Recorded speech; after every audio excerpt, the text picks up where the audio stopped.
Will we put out an opinion poll?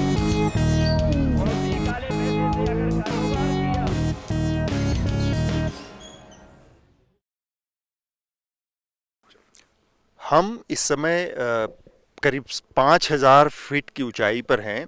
ये उत्तराखंड गढ़वाल का इलाका है। पौड़ी का, पौड़ी शहर से थोड़ी सी दूर पर एक गांव में हम आए हुए हैं। इसका नाम है शुक्र। और यहाँ आने का मकसद ये है कि एक बहुत बड़ी समस्या पहाड़ों में आई है सामने लोगों के।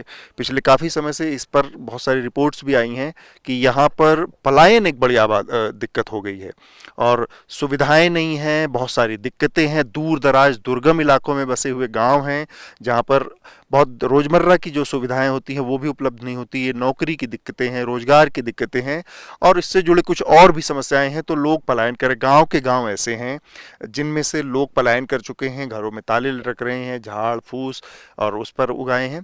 तो हम शुक्र गांव में हैं इस समय और देखेंगे कि यहाँ पर पलायन की क्या स्थिति है। ये लोग तो करीब 2 साल से नहीं आए। पाँच पाँच छः घर ऐसे हैं कि जो इसी तरह बंजर पड़े हुए हैं और ये लोग बाहर रहते हैं, इनके अपने अपने मकान हैं, तो यहाँ आने का तो कोई वही नहीं, क्योंकि यहाँ तो असुविधाओं का सारा टोटा है। यहाँ ना तो खेती से कुछ गुजारा होता है, लोग दुकानों से खरीदना पड़ता है। फिर क्या क्या दिक्कतें हैं, थोड़ा सा दिक्कतें बताएं। अगर गांव में यहाँ रहने के लिए क्या समस्याएं क्या आती हैं, किस तरह की सुविधाएं मिलती हैं आपको? यहाँ तो सबसे पहले आजकल ये अपने बच्चों के भविष्य को देखने के लिए लोग जो है कि पलायन कर रहे हैं, क्योंकि शिक्षा की तो कोई व्यवस्था नहीं है। दूर दूर कई किलोमीटरों तक जो है कि दूर जाना पड़ता है। फिर दूसरा ये रोडों का जो रोडें हैं, स्वास्थ्य सुविधाओं का अभाव है। यहाँ पर स्वास्थ्य, प्राथमिक स्वास्थ्य केंद्र कहाँ पर है नज़दीकी? नज़दीकी है 10 किलोमीटर, जहाँ पर जो है 10 किलोमीटर। तो इसलिए जो है कि लोग वो ये क्लिनिक वाले जो डॉक्टर होते हैं उनसे जो है कि अपना फर्स्ट एड करवा लेते हैं।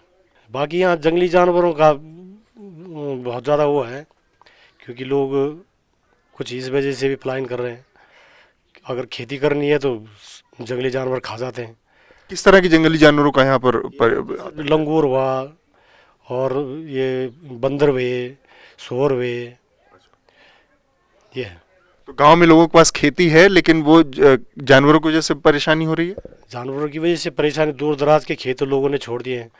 अब जो नज़दीक नज़दीक घरों में, तब तक वो घर शाम तक तो दिन में बंदरों को लंगूरों को हटाओ, शाम को सो रात को सो आ जाते हैं। पर्यावरण को कवर करते हुए मैंने एक चीज़ देखा कि पर्यावरण का बहुत बड़ा ओवरलैप जो है वो एंथ्रोपोलॉजी के साथ है, कि अगर लोग रह रहे हैं तो पर्यावरण बचेगा, लोग हटेंगे तो पर्यावरण भी खत्म होगा।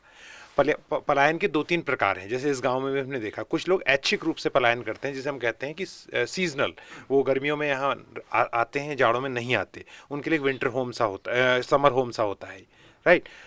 कुछ लोग जो हैं इसलिए चले जाते हैं कि तरक्की करें, उनका बच्चा अच्छा कर गया और वो अमेरिका चले गए, बच्चे यहाँ से बहुत पढ़े लिखे, लिटरेसी लेवल अच्छा है, लोग पढ़ते, तो उनके लिए उस तरह का पलायन है। लेकिन जो डिस्ट्रेस माइग्रेशन है, जब लोगों को यहाँ, जैसा ही कह रहे हैं सुरेंद्र सिंह जी कह रहे हैं कि यहाँ पर सुविधाएं नहीं हैं, ठीक है, तो इसमें एक समस्या ये भी है कि महिलाएं घास काटने जा रही हैं।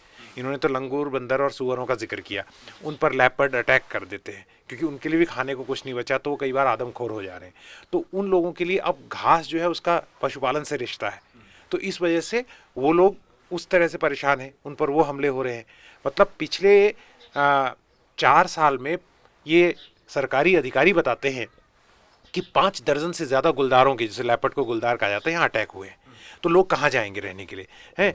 और पानी के लिए बहुत दूर, जैसे इस गांव में तो उन्होंने कहा जल स्रोत हैं, पर जिस तरह का डेवलपमेंट का स्ट्रक्चर है, जल स्रोत सूख रहे हैं। और मैंने ऐसे ऐसे गांव देखे हैं जहां कई कई किलोमीटर महिलाओं को रोज पानी ढोना पड़ता है। आज से नहीं, बहुत पहले से वो समस्या और ज़्यादा विकराल हुई है। तो एक तरह से जो वाटरशेड मैनेजमेंट है या जो पानी का मैनेजमेंट है, वो एक कार्यक्रम के रूप में भी उभरा है पहाड़ों में, कि कैसे पानी को बचाया जाए। जंगलों में इतनी ज़्यादा आग लग रही है, तो वो एक अलग समस्या है। तो और खेती बर्बाद इसलिए भी हो रही है क्योंकि क्लाइमेट चेंज की वजह से जो पानी का जो वो है, बरसात है, वो बहुत कम हो गई है। तो ये सारी समस्याएं हैं जो इन ग्रामीणों को, क्योंकि मैं इसी क्षेत्र से आता हूँ, इनको झेलनी पड़ रही हैं और महिलाओं का जीवन और दूभर हो गया है उससे।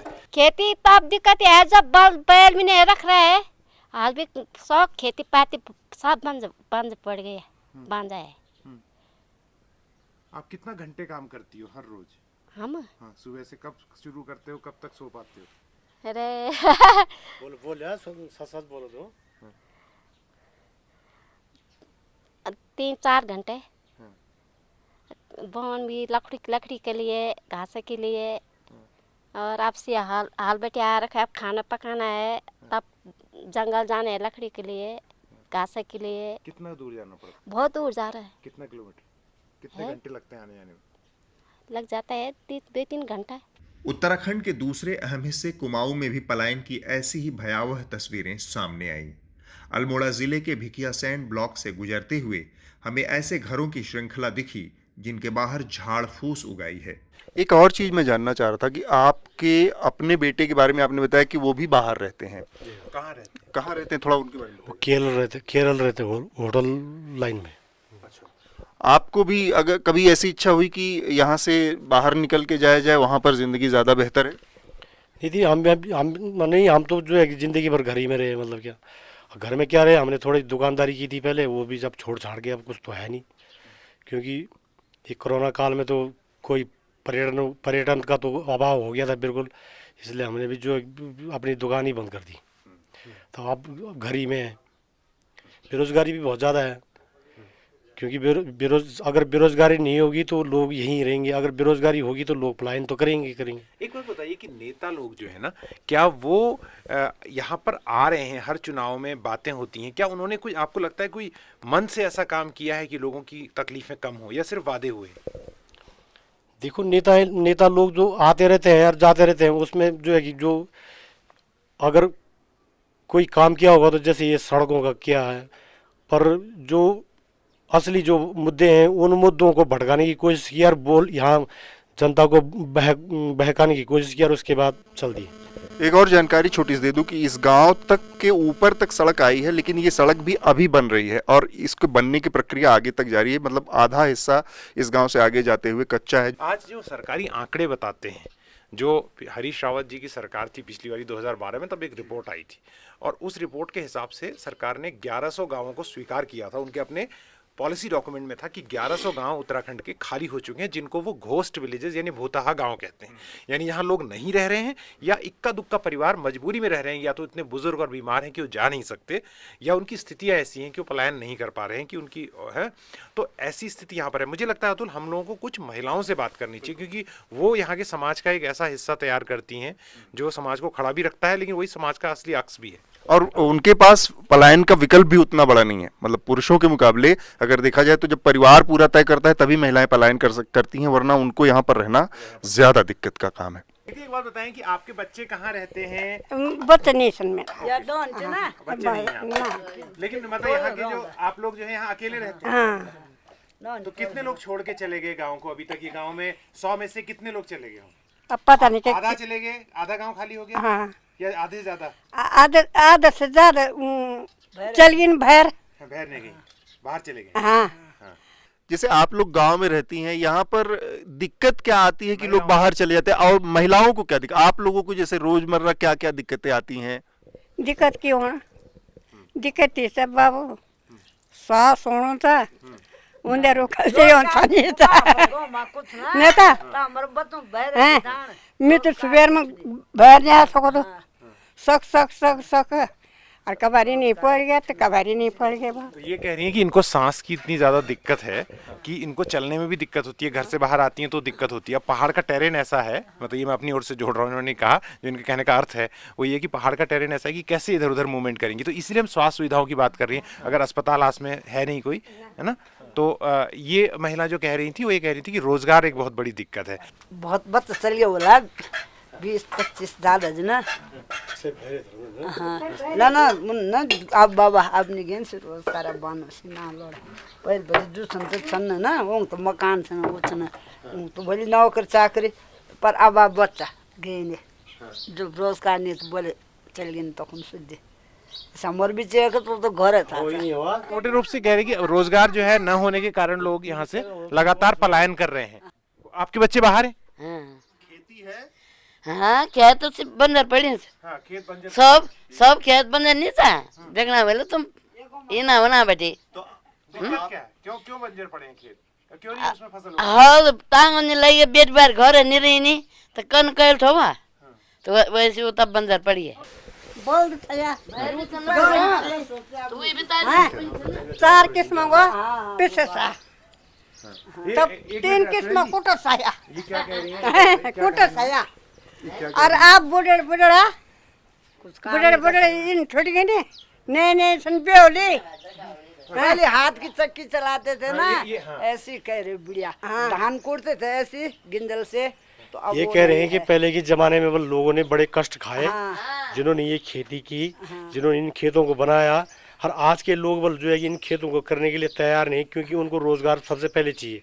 खेतों पे उनका गुजारा होता नहीं है और गुजारा न होने के बावजूद इस न होने से वो अपने रोज़गार को खोजने के लिए यहाँ से पलायन करते हैं, बाहर जाते हैं, नौकरी करते हैं। नौकरी करके तब जो है कि यहाँ रोज़गार अपना गुजारा चलता है। परिवार में कमाने वाले लोग हैं है पर प्राइवेट नौकरी है ना, कहाँ है नौकरी, और कितने लोग गांव छोड़ के चले गए? कहाँ मौत चल गई यहाँ से। आपके घर से कौन कौन गया? हमारे घर से मैं घर में है और सासू जी है दिल्ली, लड़की है और अच्छा, इस गांव में कितने आधे से ज्यादा लोग चले गए या कम लोग गए? कम रोल है।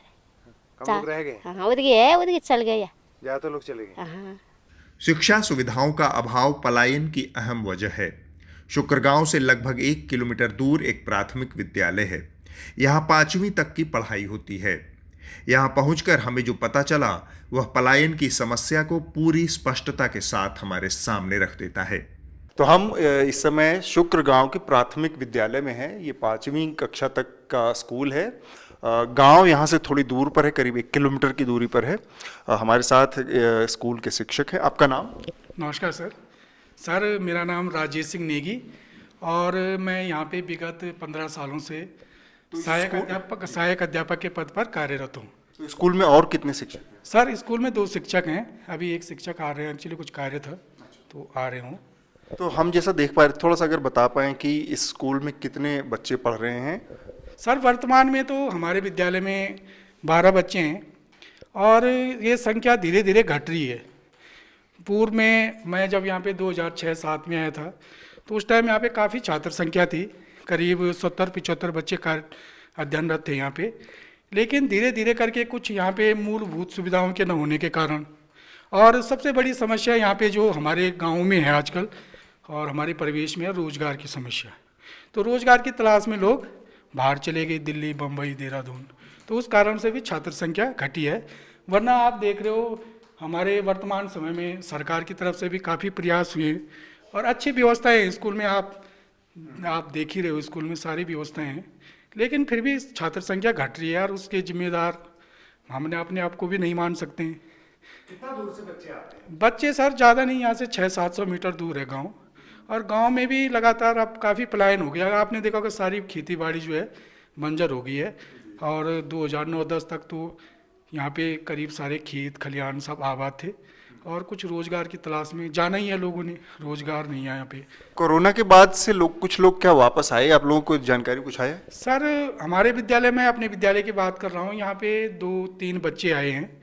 जो एक जलंधर थी एक लड़की, तो पापा घर आ गए तो बेरोजगारी के कारण, तब उन्होंने यहीं उसका एडमिशन करवाया पिछले साल, और 1-2 बच्चे और आ रहे हैं।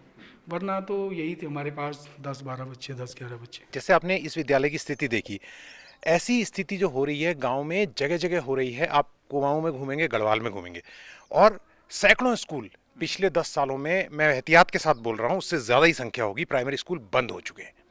और ये बड़ी एक ही क्या कहते हैं दुखद बात है कि सरकार वोटिंग सेंटर अगर एक भी वोटर होता है तो उसके लिए बनाती है, लेकिन जहाँ संख्या कम हो जाती है, पता नहीं ये प्राथमिक स्कूल जो शुक्र कब तक चलेगा, लेकिन वो क्या करती है कि जब परिवार बहुत कम रह जाते हैं, दे शट डाउन, वो बंद कर देते हैं और फिर प्राइवेट स्कूल आके खुल रहे हैं। ठीक है, तो ये एक बड़ी अजीब स्थिति है कि जो पलायन का एक कुचक्र आप कहें कि उसके चक्कर में बच्चे स्कूल में कम होते हैं और उसके बाद स्कूल बंद। तो और इन जो समस्या प्रोफाइल देखिए, या तो इनमें गरीब बच्चे पढ़ रहे हैं या इनमें शेड्यूल कास्ट बच्चे पढ़ रहे हैं, या मतलब जो संसाधन विहीन बच्चे हैं, तो ये स्कूल जो है रीढ़ हैं एक तरह से, इनका बहुत ज़रूरी है। आप इस स्कूल देखिए, इसमें कोई कमी तो है नहीं, आराम से चल रहा है स्कूल। लेकिन कुछ दिनों में सरकार क्या करती है, आती है ना स्कूलों बंद कर दी, कहती है लोग ही नहीं है यहाँ पर।